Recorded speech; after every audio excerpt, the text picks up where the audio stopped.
এটা শুনলে অনেক ভালো লাগে, গর্বের বিষয়। হ্যাঁ, ক্লাসে ডিস্টার্ব করো, এদিকে আসো, আলম এদিকে আসো,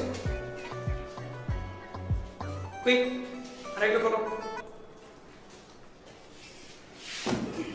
দেবাস অনেক ভালো, প্রতিটা ছাত্র সবাই স্যার সে ডিস্টার্ব করছে পিছন থেকে। হ্যাঁ, স্ট্যান্ড আপ। জি স্যার। ডিস্টার্ব করতেছো কেন? আমি কোথায় ডিস্টার্ব করতেছি স্যার? আমি বুঝতেছি। নেক্সট টাইম যদি এরকম ডিস্টার্ব দেখি ক্লাস থেকে বের করে দেবো, ওকে? জি স্যার। Sit down. আমরা কলেজে আসছি, মনোযোগ সহিত ক্লাস করব। মনোযোগের সহিত ক্লাস যদি আমরা করে থাকি 80% পড়াশোনা এখানে হয়ে যায়। সহিতে বলতে হবে আই মানে কি? আই মানে স্যার এটা আমার প্রিয় শব্দ স্যার। তাই নাকি? হ্যাঁ। তাহলে বলো আই মানে কি? আমি বাজারে ঘাটে সাটে সারা বাড়ি আমি বলে থাকি স্যার আই মানে আই আই